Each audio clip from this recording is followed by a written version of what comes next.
Next NCERT যেটা আমরা পড়ব সেটা হচ্ছে সিলিয়া অ্যান্ড ফ্ল্যাজেলা। এই সিলিয়া অ্যান্ড ফ্ল্যাজেলা এটা এনসিইআরটিতে ঢোকার আগে আমরা এইখানে একটু বুঝে নিই।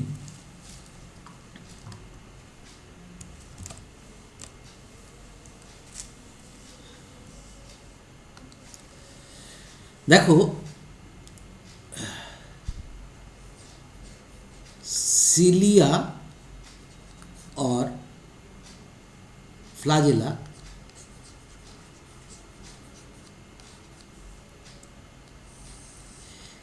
इन ইউক্যারিওটসের ক্ষেত্রে মূলত গঠন এক। কি না, একটু বোঝো যে সিলিয়া বা ফ্ল্যাজেলা 1 or 2 সেন্টিওলার টাইপ থাকবে এবং এর থেকে এরকম এটা কি না,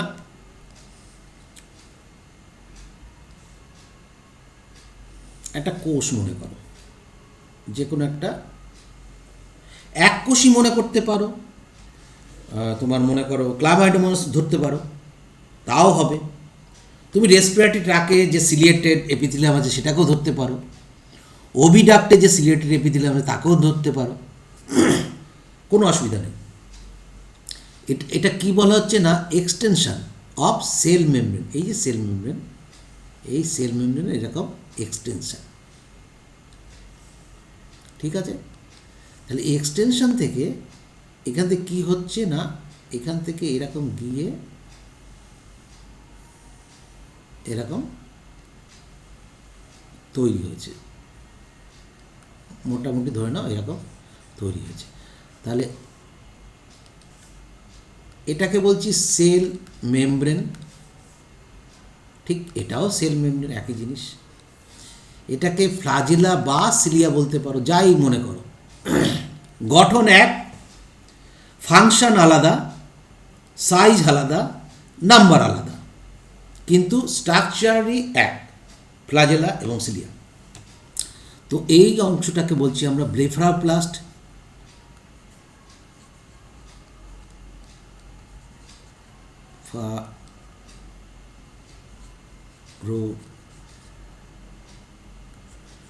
ব্লেফারোপ্লাস্ট। তারপরের অংশটাকে বলছি আমরা প্লেন অংশ, মেনলি এটুককে বলছে স্যাপ্ট,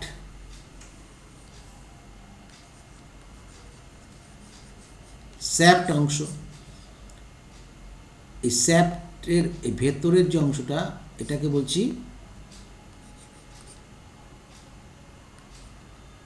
অ্যাক্সোনিমি।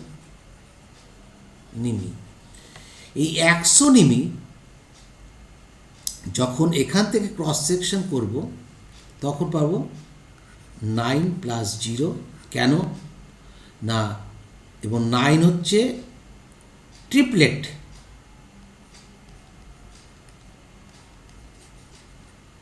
ট্রিপলেট মানে 3টে করে মাইক্রোটিউবুলস থাকবে, ABC, ABC, এরকম ABC, তাহলে এর সঙ্গে আবার সি এর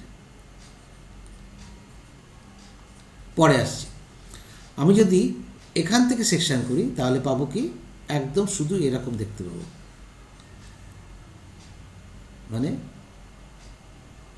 আর কিছু দেখতে পাবো, চারপাশেই দেখতে পাবো তোমার 9, অনলি 9। এখান থেকে যদি সেকশনটা করি স্যাপ্টে, তাহলে দেখতে পাবো কি 9+2। কেন, এই যে 9, এই 9 কিন্তু ডুপ্লেটস, ঠিক আছে। এখানে এ আর বি পার্ট ডুপ্লেটস দিয়ে তৈরি, আর এর কি হয়েছে না, এর মাঝখানে দুটো আছে, সেই জন্য হচ্ছে 9+2। সব এখানে একে বোঝাবো না, তাহলে আর পড়াবোটা কোন জায়গাটায়। মোটামুটি একটা ধারণা আমাদের জন্মে গেল যে তোমার ফ্ল্যাজেলা এবং সিলিয়া তার সম্পর্কে খুবই সামান্য কথা লেখা আছে এনসিইআরটিতে। এনসিইআরটির উপর ডিপেন্ড করে আমাদের চলে না। সিলিয়া অ্যান্ড ফ্ল্যাজেলা কী বলছে? সিলিয়া, সিলিয়াম বুঝি আমরা singular, flagella plural, flagellum singular. তার মানে ফ্ল্যাজেলাম একটাও হতে পারে, অনেকগুলো থাকতে পারে। যেমন একটা থাকবে কোথায়, যেমন স্পার্মের ক্ষেত্রে বেশিরভাগ ক্ষেত্রে একটা থাকে। আর সিলিয়া ম্যাক্সিমাম ক্ষেত্রে সিলিয়া হিসেবে থাকে, একটিও থাকতে পারে, বহু থাকতে পারে। আর কি hair like outgrowth of cell membrane, তাহলে কি দেখালাম আমি? সেল মেমব্রেন ছিল এর আউটগ্রোথ। সেল মেমব্রেনের আউটগ্রোথ হচ্ছে সিলিয়া বা ফ্ল্যাজেলা, কোনো রকম কোনো দ্বিমত নেই।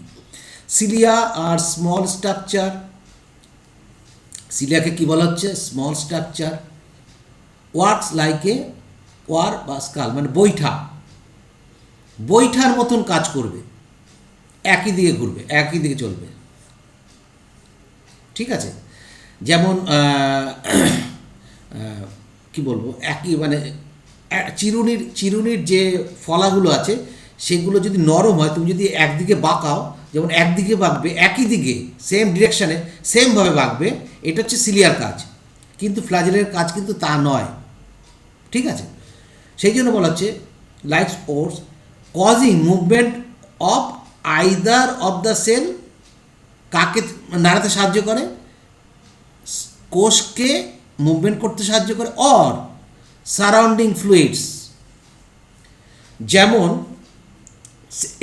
সিলিয়েটেড এপিথেলিয়াম, আমরা পড়বো যখন কোষ পড়বো, এপিথেলিয়াল সেলে যখন সিলিয়া থাকে, সিলিয়ার সঙ্গে সবসময় হচ্ছে সেন্ট্রিওল থাকে। এগুলো এরকমভাবে তৈরি হয়, এরকমভাবে তৈরি হয়। তাহলে এ কী করবে? টোটাল, মনে করো প্যারামোসিয়ামের ক্ষেত্রে টোটাল কোষটাকে চালিত করবে। আবার সিলিয়েটেড এপিথেলিয়ামের ক্ষেত্রে কী হয় না, এরকম সিলিয়েটেড এপিথেলিয়াম আছে, এই একটা কোষ, এরকম প্রচুর কোষ আছে, এর ওপর থেকে কোনো ফ্লুইড যাচ্ছে, ফ্লুইডকে মুভমেন্ট করতে সাহায্য করছে। যেমন আমাদের আপার রেসপিরেটরি ট্র্যাক্ট, সেখানে আমরা এটা দেখতে পাবো। বা ওভামের ক্ষেত্রে, যেমন ওভামটাকে চালিত করে নিয়ে যায় ওবিডাক্ট থেকে, সেটাকে আমরা দেখতে পাবো সিলিয়েটেড এপিথেলিয়াম। ফ্ল্যাজেলা আর কম্পারেটিভলি লার্জার, কার থেকে? না সিলিয়ার থেকে। আর কি করে না, শুধুমাত্র সেল মুভমেন্টে সাহায্য করে। ফ্ল্যাজেলা কখনোই কোনো ফ্লুইড মুভমেন্টে সাহায্য করে না। তাহলে ফ্ল্যাজেলা কোথায় থাকে? সবসময় কোষের দেহের বাইরে থাকবে। কিন্তু সিলিয়া দেহের অভ্যন্তরেও থাকতে পারে, দেহের বাইরেও থাকতে পারে। ক্লিয়ার হয়েছে ব্যাপারটা নিশ্চয়ই? তাহলে শুধুমাত্র সেল মুভমেন্ট করতে পারে। যেমন মনে করো ইউগ্লিনা,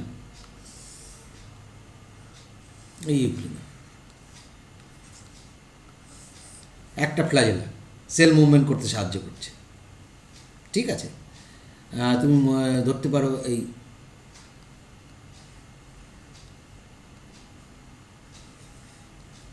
স্পার্ম, একটা ফ্ল্যাজেলা সেল মুভমেন্ট করতে সাহায্য করছে।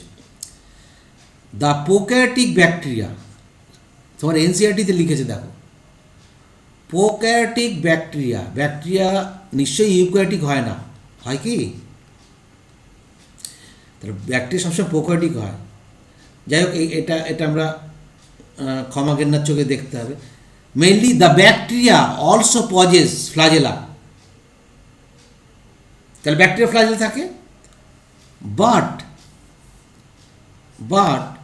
these are structurally different from that of eukaryotic flagella। কেন বলেছি না? প্রোক্যারিওটিক ফ্ল্যাজেলাতে আমরা দেখেছি কি ফ্ল্যাজেলিন প্রোটিন থাকে, এরকম মাঝখানটা ফাঁকা থাকে, এরকম জিরো।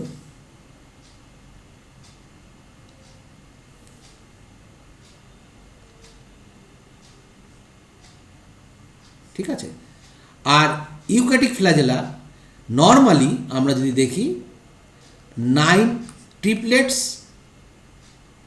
অ্যান্ড সরি 9 হচ্ছে ডুপ্লেটস প্লাস দুটো সেন্টার থাকবে, সেন্টারে দুটো আর চারপাশে এরকম দুটো দুটো করে 9টা, তাহলে কটা থাকলো 9 দুগুণে 18 আর 2 20, টোটাল হচ্ছে 20 মাইক্রোটিউবুলস। এটা প্রোটিন হচ্ছে ট্যাবুলিন প্রোটিন আলফা এবং বিটা, আর এর হচ্ছে ফ্লাজিলিন প্রোটিন। দুটোর ক্ষেত্রে পার্থক্য বুঝতে পারছি। আমরা তো ফ্লাজিলিন প্রোটিন ফ্লাজিলা প্রকৃতিকে পড়ে এসেছি, এখন আর কোনো কোশ্চেনই হবে না। দিস ইজ ভেরি ইম্পর্টেন্ট, খুব খুব ইম্পর্টেন্ট ডায়াগ্রাম। বিগত দিনে কিন্তু এই ডায়াগ্রাম থেকে প্রশ্ন পড়েনি, অতএব এই ডায়াগ্রামটা এনসিইআরটি ডায়াগ্রাম মাথায় রেখে খুব মনোযোগ সহকারে দেখবে। এখানে যেটা এরকম ফাঁকা রেখেছে এটা কিন্তু ফাঁকা থাকার কথা না। এখন এনসিইআরটি ডায়াগ্রাম ফাঁকা রেখেছে, তুমি আমি কি করব, এটা কভার করে দিলে সবচেয়ে ভালো হয়। কোনটার কি নাম, তাহলে বাইরেরটা হচ্ছে কি সেল মেমব্রেন বা প্লাজমা মেমব্রেন, একদম বাইরেরটা কি প্লাজমা মেমব্রেন, এটা প্লাজমা মেমব্রেন। লেবেলিং কিন্তু ভেতরে দেখাচ্ছে, এই ভেতরে যদি দেখায় এটা হচ্ছে ম্যাট্রিক্স বা সাইটোপ্লাজম, ভালো করে বুঝতে হবে সাইটোপ্লাজম, কারণ সাইটোপ্লাজম থেকে বেরিয়ে আসছে সাইটোপ্লাজম বা ম্যাট্রিক্স যাই বল। আর এই সবুজ রঙে যেটাকে দিচ্ছি প্লাজমা মেমব্রেন আউটগ্রোথ, কারণ এইভাবে তো প্লাজমা মেমব্রেনটা আউটগ্রোথ হয়েছে। আর এখান থেকে গেছে অ্যাক্সোনেমি, তাই না, অ্যাক্সোনেমিটা গেছে, এই অ্যাক্সোনেমিটা এই ক্রস সেকশনটা এখানে দেখতে পাচ্ছি। আর এটা হচ্ছে, এটাও একটা ডায়াগ্রাম, এটা হচ্ছে ইলেকট্রন মাইক্রোস্কোপিক ডায়াগ্রাম, আর এটা আর্টিস্টের আঁকা ছবি চিত্র। নেক্সট কি হচ্ছে বলতে, কোনটার কি নাম পরে আমরা ডিটেলসে পড়বো। পেরিফেরাল মাইক্রোটিউবুল ডুপ্লেটস, মানে দুটো করে আছে, দেখো তাহলে কটা আছে 9, 1 2 গোনো যদি 9, তাহলে 9টা আছে, 9টা হচ্ছে ডুপ্লেট আর ভেতরে হচ্ছে দুটো, তাহলে সেই জন্য বলা হচ্ছে 9+2। 9+2 ওরিয়েন্টেশন আমরা ফ্লাজেলা বা সিলিয়াতে পাবো দেখতে। এবং এইটাকে এ বলা হয়, এ, আর এটাকে বি বলা হয়। এবং এটাকে যদি এ বলা হয়, এর সঙ্গে সবসময় যুক্ত থাকে লিঙ্কার, এখানে বলা হচ্ছে, সরি লিঙ্কার বলছি কেন, রেডিয়াল স্পোক, এটাকে বলা হচ্ছে রেডিয়াল স্পোক, মানে রেডিয়ালভাবে বেরিয়ে আসছে, এই একটা আর এই একটা রেডিয়াল স্পোক। তাহলে এটা যদি কল্পনা করো এটা মিডিল হয়, তাহলে এই দুটো রেডিয়াল স্পোক কোণ কত হবে, 360 ডিগ্রি ডিভাইডেড বাই 9টা কত হয় 40, তাহলে 40 ডিগ্রি এই কোণটা হবে, বোঝা গেল। নেক্সট হচ্ছে এর সঙ্গে তার পূর্ববর্তী বা নেভারিং যে ডুপ্লেটস থাকে তার বিয়ের সঙ্গে যুক্ত হয় ইন্টার ডুপ্লেট ব্রিজ বা লিঙ্কার, এটাকে বলা হয় লিঙ্কার বলা হয়। এবং এই যে পার্টগুলো দেখতে পাচ্ছি ওপরে আবার নিচে গোল গোল মতন, এইগুলো হচ্ছে ডাইনিন প্রোটিন, কি বলা হচ্ছে ডাইনিন প্রোটিন। আর এই যে লিঙ্কার এটা হচ্ছে ন্যাক্সিন প্রোটিন দিয়ে তৈরি। এই যে লাল অংশ এটাকে বলা হচ্ছে সেন্ট্রাল সিথ কভার করে রাখছে কাকে না সেন্ট্রাল মাইক্রোটিউবুল, দুটো, 1 নম্বর আর হচ্ছে 2 নম্বর। এর মাঝখানে যে অংশটা একটি কানেকশন করা থাকে। এবার আমরা প্রত্যেকটার কিন্তু মনে করো কোনটার কি নাম ভালো করে কিন্তু বুঝে নিও, কিন্তু তাও আমরা এখানে বুঝি। এনসিইআরটি কি বলছে, the electron microscopy study of a cilium or flagellum so that they are covered with plasma membrane, ঠিক আছে, প্লাজমা মেমব্রেন দিয়ে কভার করা থাকছে। তাহলে আমরা দেখেছি এভাবে যদি দেখি তাহলে প্লাজমা মেমব্রেন দিয়ে কভার করা আছে, আর এভাবে দিয়েও যদি দেখি তাহলে ভেতরে যে রিং আছে ডুপ্লেট মাঝখানে যে দুটো আছে এগুলো কভার করা থাকছে প্লাজমা মেমব্রেন দিয়ে। এই ভেতরের যে কোর অংশটা, এই প্লাজমা মেমব্রেন বাদ দিয়ে একেই বলা হচ্ছে অ্যাক্সোনিমি। ঠিক আছে, this core part is called axoneme, আগেই বুঝিয়েছি। পোজেস নাম্বার অফ মাইক্রোটিউবস, কতগুলো নাম্বার থাকে তাও বলা হয়ে গেছে। Running parallel to long Axis, এই লং অ্যাক্সিস বরাবর থাকবে। অ্যাক্সোনিমি ইউজুয়ালি 9 ডুপ্লেটস, নটা দুটো জোড়া, এক জোড়া করে 9টা of radially arrange peripheral microbe, যা পেরিফেরাল মাইক্রোব বলে, and a pair of central. তাহলে 9 + 2, তাহলে আসলে হচ্ছে 9টা কিন্তু ডুপ্লেটস, 9 পেয়ার,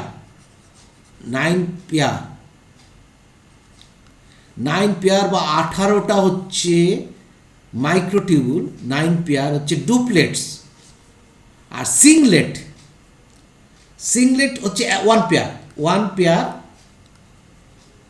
সিংলেট, কারণ মাঝখানে থাকছে 1 পেয়ার সিংলেট। তো এই যে সিংলেট, এটাকেই আমরা বলছি 1 pair central microtubules.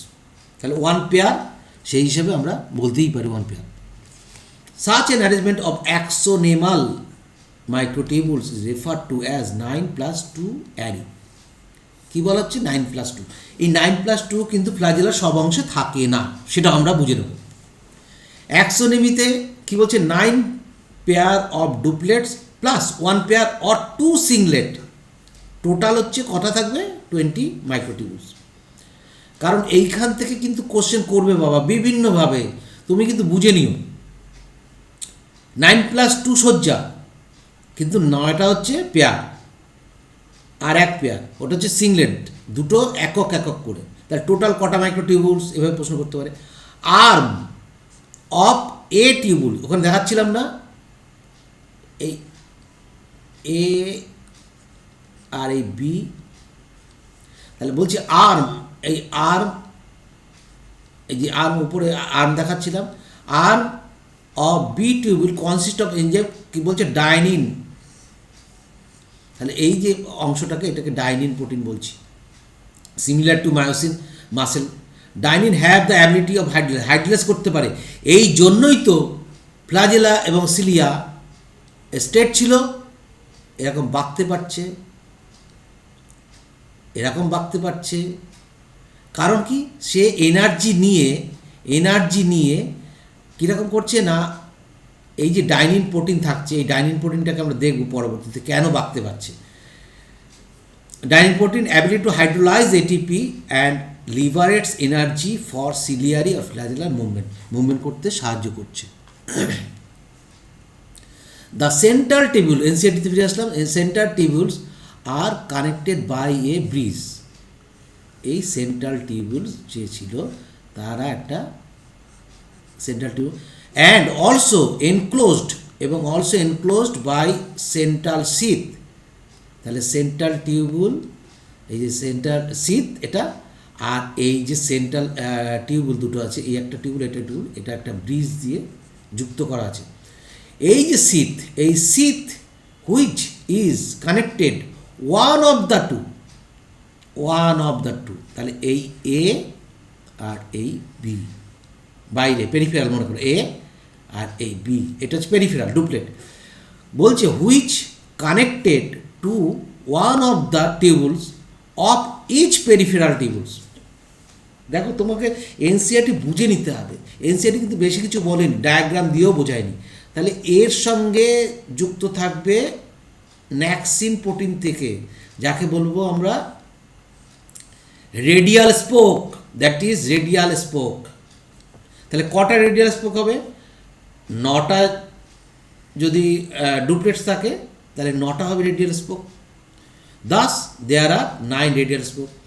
Each radial spoke, আমি লিখলাম কি, each radial spoke connects A tubule with central সিথের সঙ্গে A tubule peripheral. Angle between 2 radial হচ্ছে 40 ডিগ্রি, সেটা কোষে দেখিয়ে দিলাম। দ্য পেরিফেরাল ডুপ্লেটস, এই মনে করো একটা ডুপ্লেটস, এই একটা ডুপ্লেটস,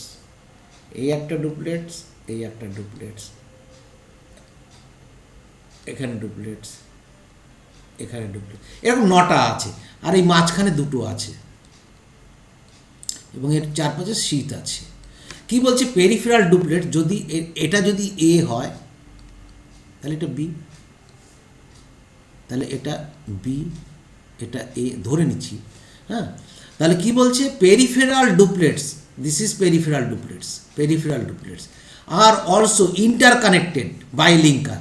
তাহলে এখানে তো ডাইনিন প্রোটিন এরকম থাকছে, এখানে তো ডাইনিন প্রোটিন থাকছে, এটা লিঙ্কারের মাধ্যমে যুক্ত থাকছে। Linkers nexin protein in between A tubule and B tubule neighboring to peripheral. Next NCT goes, both cilium and flagellum emerge from the centriole like structure. তাহলে ফ্লাজেলা, ইউক্যারিওটিক ক্ষেত্রে ফ্লাজেলা এবং cilia without centriole like structure তৈরি হয় না, কিন্তু prokaryotic ক্ষেত্রে নেই। মনে থাকে যেন, প্রোক্যারিওটিকের সিলিয়াম কখনোই, ফ্লাজেলা কখনোই সেন্ট্রিওল লাইক স্ট্রাকচার দিয়ে তৈরি হয়নি। সেই জন্য এখানে বলা হচ্ছে বেসাল বডিজ, একে বলা হয় বেসাল বডিজ বা ব্লেফারোপ্লাস্ট। এনসিআরটি শুধু বলল বেসাল বডিজ, যখন সেন্ট্রিওল থেকে, যে সেন্ট্রিওল বা সেন্ট্রিওল দুটোর থেকে, সেন্ট্রিওলস থেকে সিলিয়াম বা ফ্লাজেলাম তৈরি হবে, তখন তাকে বেসাল বডি বলবে বা বেসাল গ্র্যানুল বলবে বা ব্লেফারোপ্লাস্ট বলা হয়। মনে থাকে যেন, এটা হচ্ছে 9+0 ওরিয়েন্টেশন আর peripheral triplets and central hubs. তাহলে এইখানে যে সেটা থাকবে সেটা কি হবে, একদম সেন্ট্রিওলের যেরকম থাকবে, মাঝখানে এরকম হাব থাকে, হাবের সঙ্গে যুক্ত হয় 9টা স্পোক, সেখানে ট্রিপলেট, এরকম ট্রিপলেট, আমি পুরোটা আঁকছি, 9টা থাকবে কিন্তু, হ্যাঁ, ট্রিপলেট যুক্ত হবে। তা ট্রিপলেট আর সেন্ট্রাল হাব থাকে বলে সেই জন্য 9+0 মাঝখানটায়। এইখানে আমরা যদি ভালো করে বুঝি তাহলে আমাদের মনে হয় আইডিয়াটা সবচেয়ে একদম ক্লিয়ার হয়ে যাবে। এনসিআরটি ডায়াগ্রামটাই আমি এখানে দেখাচ্ছি, বাইরের থেকে ঢুকছি। প্লাজমা মেমব্রেন 95 অ্যাংস্ট্রম, বেশ। এটা হচ্ছে এ পেরিফেরাল এবং বি পেরিফেরাল, ঠিক আছে, এ পেরিফেরাল এবং বি পেরিফেরাল। এই এর সঙ্গে এর সঙ্গে এটা বি, আর পাশাপাশি বি এর যে লিঙ্কার দিয়ে যুক্ত, এটা হচ্ছে নেক্সিন প্রোটিন দিয়ে তৈরি, ঠিক আছে, ক্লিয়ার হলো। আর এর সঙ্গে যে আউটগ্রোথ প্রোটিন থাকে তাকে বলা হয় ইন্টারনাল আর্ম, তাকে বলা হয়, এখানে দেয়নি, কোথায় গেল, এটা হচ্ছে প্রোটিন, তোমার হচ্ছে ডাইনিন প্রোটিন, যা কোথায় আছে দেখতে হবে, আসি এর পরপর লাইনে। ইন্টারনাল আর্ম এটা হচ্ছে ইন্টারনাল আর্ম। এই যে ম্যাট্রিক্স ভেতরের অংশটা, সেন্ট্রাল পেয়ার কোথায় না, এই দুটোকে বলা হচ্ছে এ আর বি, এই দুটোকে বলা হচ্ছে সেন্ট্রাল ব্রিজ, যেটা এনসিআরটি বলেছে সেটা 350 অ্যাংস্ট্রম চড়া হয়। আর এই যে সেন্টার মাইক্রোটিউবুলার যে অ্যারেঞ্জমেন্টটা হয়, এ অ্যান্ড বি, এগুলো হচ্ছে এ আর বি হচ্ছে 250 অ্যাংস্ট্রম, আর ওয়াল হচ্ছে, এখানে বুঝতে পারছো কি দেখো, এই এ আর বি এটা হচ্ছে 250 অ্যাংস্ট্রম, ঠিক আছে, এটা হচ্ছে 250 অ্যাংস্ট্রম, কিন্তু এটা আবার সাবইউনিট এরকম গোল গোল অংশ দিয়ে তৈরি, বুঝতে পারলাম। তাহলে এই অংশটা 60 angstrom wall, this is radial spoke এর সঙ্গে যুক্ত হবে সবসময় রেডিয়াল স্পোক, কোথায়, সেন্ট্রাল শীতের সঙ্গে যুক্ত হবে। তারপরে হেড অফ রেডিয়াল স্পোক বলা হচ্ছে এটাকে। নেক্সট, এই যে এ আমরা দেখাতে পাচ্ছি এখানে 13 অধঃএকক, সাব ইউনিট 13টা অধঃএকক দিয়ে তৈরি হয়, সাব ইউনিট দিয়ে তৈরি হয়, আর এটা কিন্তু 13টা, 10টা, ঠিক আছে। এবার এই যে তোমার পেরিফেরাল যদি মনে রাখতে পারো 360 অ্যাংস্ট্রম এর দূরত্ব, এ টিউবুল 25, 250, এ হচ্ছে বি টিউবুল হচ্ছে 180। কেন না, কম তো, এটা 10 আর এটা হচ্ছে 13, সেই জন্য কম। আউটার আর্ম ডায়ামিন, এই যে এইখানে পেয়ে গেছি, outer arm dynein protein, inner arm dynein protein, তাহলে এই দুটোই হচ্ছে ডাইনিন প্রোটিন দিয়ে তৈরি। ম্যাট্রিক্স উইথ অ্যাক্সোনিমি লিকুইড দিয়ে তৈরি এই অংশগুলো। সেন্ট্রাল সিথ আমরা পেয়ে গেছি। এ টিউবিল, এই ডুপ্লেটস কোনটা? এ টিউবিল আর বি টিউবিল। তাহলে 9+2 ওরিয়েন্টেশন থাকবে, 9টা পেয়ার, টোটাল হচ্ছে 20 আংস্ট্রম।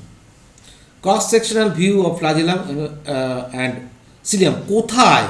স্যাপ্ট রিজিয়ন দিয়ে এটা করেছে, কিন্তু স্যাপ্ট রিজিয়নে কিন্তু এটা পাবো স্যাপ্ট, তার মানে এই যদি ফ্লাজেলা হয় এই স্যাপ্ট রিজিয়ন থেকে সেকশন করলে পরে আমরা এই চিত্রটা দেখতে পাবো, কিন্তু এর নিচে যদি করি তাহলে কিন্তু এই চিত্রটা পাবো না। সেটা আমরা পরের ডায়াগ্রামে বুঝতে পারবো। পরের ডায়াগ্রামে আমরা বুঝতে পারছি কটা পার্ট আছে। দেখো, একটা হচ্ছে স্যাপ পার্ট, ঠিক আছে, এইখান থেকে এই অবধি স্যাপ পার্ট, বা এটা সিলিয়াম পার্ট বা এক্সেল পার্ট বলা, ফিলামেন্ট পার্ট। নেক্সট হচ্ছে বেসাল পার্ট, এই সামান্য অংশটুকু বেসাল পার্ট। নেক্সট হচ্ছে বেসাল বডি পার্ট, যেখানে সেন্ট্রিওল থাকবে বা কাইন্ডোকোর থাকবে। তারপর রুটলেট পার্ট, এই কটা অংশ দিয়ে তৈরি। তাহলে রুটলেট পার্টে অবশ্যই যেখানে সেন্ট্রিওল মেনলি অংশ থাকে, এবং এই যে অংশটা সেন্ট্রিওলার পার্ট, এখান থেকে যদি ক্রস সেকশন করি তাহলে কি পাচ্ছি? ট্রিপলেট, 9 ট্রিপলেট, ABC 9 ট্রিপলেট, এবং ভেতরে হাফ পাচ্ছি। একদম দেখতে কার মতো না? সেন্ট্রিওল, সেন্ট্রিওলের ক্রস সেকশন পাচ্ছি ফ্লাজেলায়। অতএব ইউক্যারিওটিক ফ্লাজেলা এবং সিলিয়াতে উইদাউট সেন্ট্রিওল তৈরি হতে পারে না, এটা প্রমাণিত। নেক্সট যে বেসাল পার্ট, সেখান থেকে যদি ক্রস সেকশন করি তাহলে এখানে কিন্তু হাফ দেখতে পাবো না, শুধু ডুপ্লেট পাবো দেখতে। এখানে পেলাম ট্রিপলেট, এখানে পাচ্ছি ডুপ্লেট, কারণ এখানে এই মাঝখানের অংশটাও আবার নেই, অ্যাক্সোনিমির শুধু দুপাশের পার্টটা হয়েছে, দুপাশের মানে চারপাশে যেটা আছে ডুপ্লেট। কিন্তু যদি আমরা স্যাপ্ট এই এখানে সেকশন করি, এখানে সেকশন করলে কি পাবো? সেকশন করলে এই যে আউটার মেমব্রেন কভারিং, এই যে কভারিং, এটা হচ্ছে ডাবলেটস, এই হচ্ছে ডাবলেটস। এটা পাচ্ছি হচ্ছে সেন্ট্রাল সিথ, এই যে হচ্ছে সেন্ট্রাল সিথ। এটা পাচ্ছি হচ্ছে সেন্ট্রাল অংশ, এটা হচ্ছে সেন্ট্রাল অংশ। তাহলে এই অংশগুলো আমরা পাবো ক্রস সেকশনে। আশা করি ফ্লাজেলা এবং সিলিয়ার সম্পর্কে আইডিয়া শেষ হয়ে গেছে। এবার এখানে যে ডায়াগ্রামটা দেখাচ্ছি, ডায়াগ্রাম না দেখলে, ডায়াগ্রাম বেস না দেখলে তুই বুঝতেই পারবে না যে এই যে ডটার সেন্ট্রিওল যেটাকে দেখাচ্ছে সেটা কিন্তু একদম কার্টহুইল মডেল, গরুর গাড়ির চাকা, কার্টহুইল মডেল। এটা হাফ, আর এটা হচ্ছে ট্রিপলেটস। তাহলে এই অংশটা থাকবে কি? বেসাল অংশে, বেসাল বডিতে থাকবে। আর সেল মেমব্রেনের এক্সটেনশন, বারবার বলে এসেছি, সেল মেমব্রেনের এক্সটেনশানে যে চলে গেছে। আর এটা হচ্ছে স্যাপ্ট অংশ, স্যাপ্ট অংশতে আমরা যদি করি তাহলে এইটা দেখতে পাবো, আর এই অংশটাতে যদি করি তাহলে আমরা এই অংশটা দেখতে পাবো।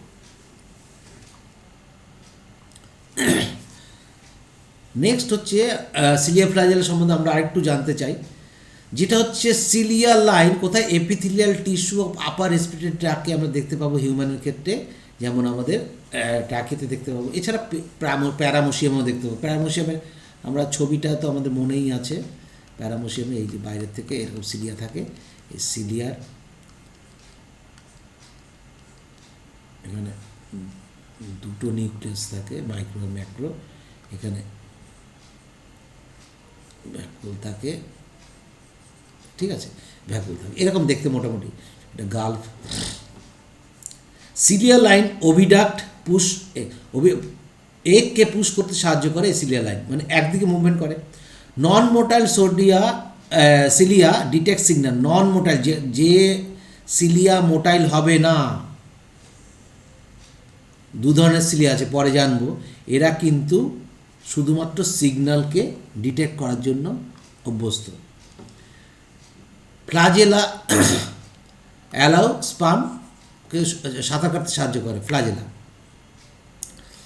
Lower organism, in lower organism cilia are flagella are the organ of locomotion, কিন্তু higher animals this helps in movement of the body fluid. দেখো, লোয়ারের ক্ষেত্রে লোকোমোশনে সাহায্য করছে, এক জায়গার থেকে আরেক জায়গায় যেতে সাহায্য করছে, আর হায়ার অর্গানিজমের ক্ষেত্রে, হিউম্যানের ক্ষেত্রে তারা কী করছে না, ফ্লুইডকে মুভমেন্ট করতে সাহায্য করছে। Is flagellum has 4 parts, basal body, rootlets, পড়ে এসছি, basal plate and shaft. Cilia and flagella differ কিসে কিসে? নাম্বারে, অনেক নাম্বার থাকে সিলিয়ার, সংখ্যায় কম থাকে হচ্ছে ফ্লাজেলা। ডিস্ট্রিবিউশন বিভিন্ন জায়গায় থাকে এবং তাদের কাজও আলাদা, এতক্ষণ বুঝেছি পড়ে।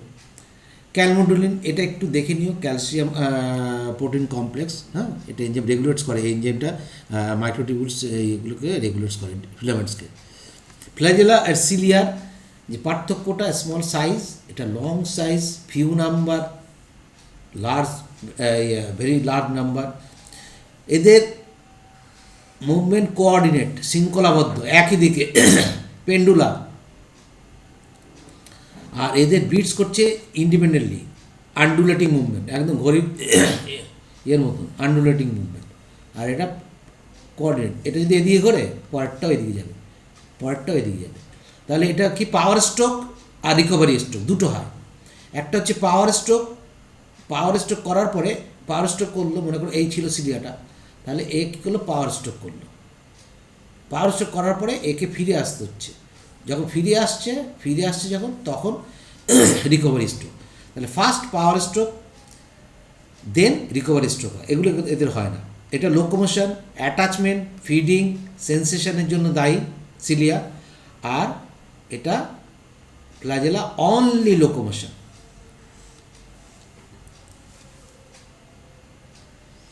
যেটা বলছিলাম যে তখনই বলেছিলাম যে কেন সিলিয়া ফ্ল্যাজেলাতে ডাইনিন প্রোটিন থাকে। এই যে প্রোটিনগুলো দেখো অ্যাটাচ করে আছে, মনে আছে যেখানে এঁকেছিলাম এরকম করে, এ প্রান্ত থেকে, এনসিটি তো আছে, বি, এটা বি, তাহলে এটা এ। তাহলে এখানে এটা যদি এ হয়, এটা বি, তাহলে এর থেকে বিতে গিয়ে যুক্ত হয়েছে। এবার যখনই এটিপি নিচ্ছে, সঙ্গে সঙ্গে এনার্জি পাচ্ছে, সে কিন্তু এভাবে বেঁকিয়ে দিচ্ছে, তাহলে এ উপরের দিকে উঠে গেল। আবার কি, এ ছাড়াও এ কী করবে না, এদিকে ঘুরিয়ে দিতে পারবে, এদিকেও ঘোরাতে পারবে। সেই জন্য বলছে সিলিয়ারি অ্যাকশনগুলার dynein is required for ATP hydrolysis which supply energy for locomotion. Dynein protein very important role এখানে দেখায়। সিলিয়ার কী ধরনের হয়, পপুলার, হেলিকপ্টারের মতন, back stroke and recovery, back and front, এই দুটোই দেখাতে পারে। আর ফ্ল্যাজেলার এবং দেখাচ্ছে ডিরেকশন অফ মোশন, যেমন আন্ডুলেটিং।